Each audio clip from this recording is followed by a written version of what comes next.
नमस्कार दोस्तों, स्वागत है आपका एक और नए वीडियो भारत योजना अपडेट चैनल पर।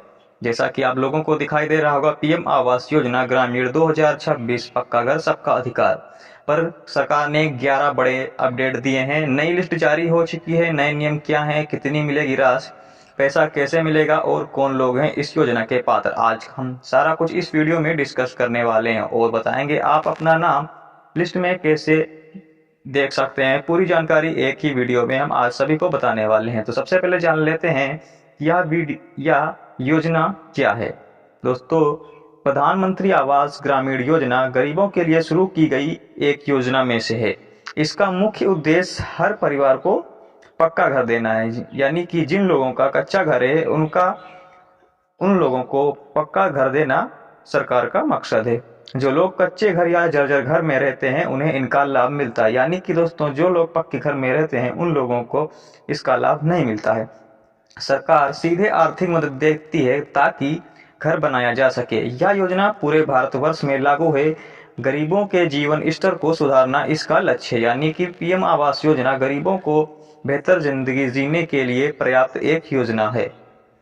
इस योजना का उद्देश्य जानते हैं दोस्तों। इस योजना का उद्देश्य है सबके लिए घर, यानी कि पीएम आवास योजना का उद्देश्य है मात्र सबके लिए घर, गरीबों और बेघर परिवारों को सुरक्षित आवास देना, ग्रामीण क्षेत्रों के में रहने वाले स्थिति को बेहतर करना, यानी दोस्तों जो ग्रामीण क्षेत्र में लोग रहते हैं उनके रहने की स्थिति को बेहतर बनाना, कच्चे घरों को पक्का करना इसका लक्ष्य है, यानी दोस्तों जो लोग फूस और त्रिपाल में रहते हैं उन लोगों को पक्के घर देना। साथ ही स्वच्छता और जीवन की गुणवत्ता बढ़ाना भी इस योजना में शामिल है। यह योजना सामाजिक विकास को बढ़ावा देती है। दोस्तों, आप जान लेते हैं इसके नियम। कौन लोग होंगे इस पीएम आवास योजना के पात्र।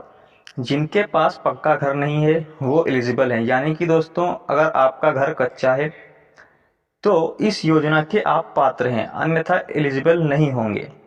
कच्चे घर में रहने वाले परिवार इसमें शामिल होते हैं, यानी जिनका घर कच्चा बना है वो इस योजना में शामिल हो सकते हैं। SECC सूची में नाम होना जरूरी है। ST SC और गरीब वर्ग के प्राथमिकता मिलती है, यानी इन लोगों को अलग से प्राथमिकता मिलती है। महिला मुखिया वाले परिवार को भी फायदा मिलता है। पहले योजना का लाभ नहीं लिया होना चाहिए, यानी कि अगर आप एक बार पीएम आवास योजना का लाभ ले चुके हैं तो आपको दोबारा यह योजना का लाभ नहीं मिलेगा। अब जान लेते हैं दोस्तों इस पीएम आवास योजना में आपको कितनी राशि सरकार के द्वारा प्रदान की जाती है। सामान्य क्षेत्रों में 1,20,000 रुपये मिलते हैं। सामान्य का मतलब है जहाँ की जमीनें समतल होती हैं। पहाड़ी क्षेत्रों में 1,30,000 रुपये दिए जाते हैं, क्योंकि वहाँ की जमीनें समतल नहीं होती और ज़्यादा खर्च आता है। यह राशि घर बनाने के लिए दी जाती है, यानी कि इसमें अन्य खर्च नहीं होता, केवल मात्र घर बनाने के लिए दिया जाता है। यह पैसा आपके बैंक खाते में आता है। दोस्तों, राशि किस्तों में दी जाती है, यानी कि एक साथ पूरी राशि सरकार के द्वारा प्रदान नहीं की जाती, वो आपको राशि किस्तों में दी जाती है। यह आर्थिक सहायता पूरी तरह सरकारी होती है। पूरी तरह सरकारी से मतलब है दोस्तों इसमें आपको कोई भी चार्ज वगैरह वगैरह नहीं देना होता। अब जान लेते हैं दोस्तों अतिरिक्त लाभ इसमें क्या मिलता है। पीएम आवास योजना में शौचालय के लिए 12,000 रुपये मिलते हैं सरकार की तरफ से। इसके लिए आपको अलग से रजिस्ट्रेशन कराना होता है। यह सहायता स्वच्छ भारत मिशन के तहत दी जाती है, आपको वहीं आवेदन करना होता है। मजदूरी का पैसा भी मिलता है जिसके लिए आपको काम करना होता है। यह रोजगार मनरेगा के माध्यम से दिया जाता है ग्राम प्रधान के द्वारा। इससे घर बनाते समय आय भी होती है, यानी कि आपका घर बन रहा है और आप उसमें भी काम कर सकते हैं और आपको उसका पैसा भी मिलेगा। योजना एक साथ कई सुविधाएं देती है, जैसे कि आपको पीएम आवास योजना का लाभ मिला तो आपको स्वच्छ भारत मिशन का पैसा मिलेगा, मनरेगा शौचालय बनवाने के लिए, और मनरेगा का भी पैसा मिलेगा जो आप उसका काम करेंगे। आप जान लेते हैं इन सभी चीजों का हमें पैसा किस तरह से मिलता है।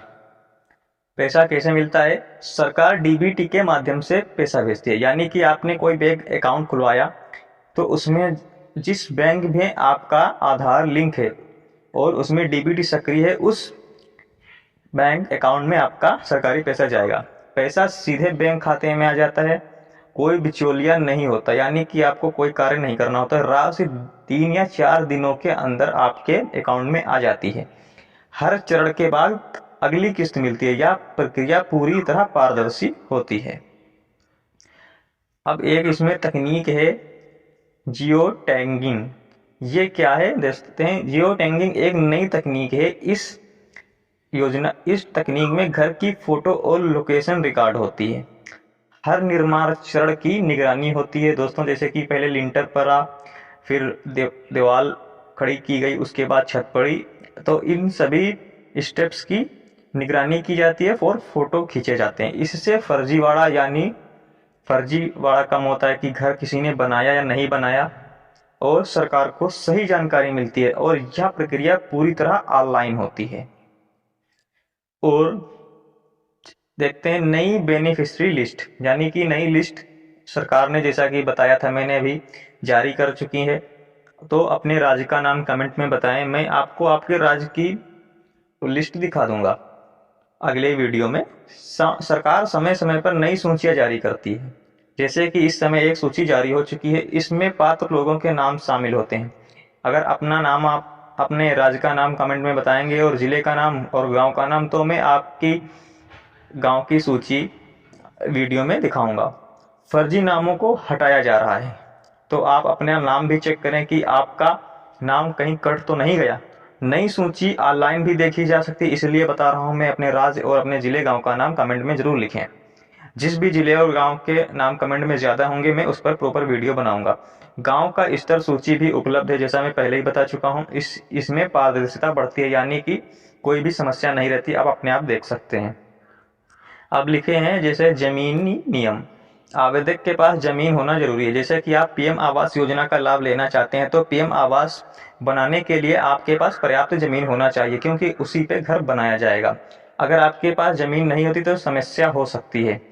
और अगर अपने राज्य का नाम आप कमेंट करेंगे, तो मैं आपको बता सकता हूँ कुछ राज्यों में जमीनें भी दी जा रही हैं। जमीन का रिकॉर्ड होना चाहिए। यह योजना जमीन के बिना लागू नहीं होती, लेकिन आप किस राज्य से हैं निर्भर ये करता है, क्योंकि जैसा कि आपको दिखाई दे रहा होगा, कुछ राज्यों में जमीनें भी दी जा रही हैं। जैसे कि सभी को पता है, हर जगह पे महिलाओं को प्राथमिकता दी जाती है। तो महिला के नाम पर घर दिया जाता है, पति पत्नी दोनों का नाम होता है। इससे महिलाओं को सशक्त बनाया जाता है।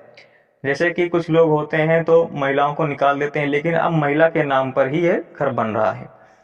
इससे महिला की सुरक्षा बढ़ती है और सरकार महिला सशक्तिकरण को बढ़ावा देती है। यह योजना महिलाओं के लिए काफ़ी फायदेमंद मानी जाती है। अब बात करते हैं 2026 के नए बदलाव। 2026 के नए नियम लागू हैं। अब AI से वेरिफिकेशन किया जाता है, यानी दोस्तों कोई भी धोखाधड़ी नहीं होगा, कोई भी आपके काम में बिचौलिया नहीं होगा, कोई भी फर्जीवाड़ा आपके साथ नहीं होगा। फर्जी आवेदनों को तेजी से पकड़ा जा सकता है AI के माध्यम से, और वही हो रहा है। जियो टैगिंग अनिवार्य कर दिया गया है, जैसे कि आपके घर का फोटो जैसा जैसा बन रहा है वैसा वैसा खींच के डाला जाएगा, ताकि कोई फर्जीवाड़ा ना हो। पैसा पूरी तरह DBT के माध्यम से आएगा, यानी कोई भी फर्जीवाड़ा नहीं होगा। सिर्फ सही लोगों को ही लाभ मिलेगा। जैसा कि मैंने बताया, नई लिस्ट जारी हो चुकी है, कुछ लोगों के नाम कटे हैं, तो अपने आप कमेंट में राज्य और ज़िले और गांव का नाम बताएं। मैं आपके ज़िले राज्य के नाम के से गांव की लिस्ट निकालूंगा और अगले वीडियो में दिखाऊंगा कितने लोगों के नाम कटे हैं और कितने लोगों के नाम नहीं कटे हैं। तो मिलते हैं किसी अगली वीडियो में, तब तक के लिए अलविदा। और हाँ, ज़रूरी सूचना, अगर आप हमारे चैनल पर नए हैं तो चैनल को सब्सक्राइब जरूर करें, ताकि नई से नई अपडेट आप तक जल्द से जल्द पहुँचे। और जो लिस्ट दिखाने वाला हूँ, अगर आप सब्सक्राइब नहीं करेंगे तो शायद आप तक नोटिफिकेशन ना पहुँचे और आप जानकारी से वंचित रह जाएं।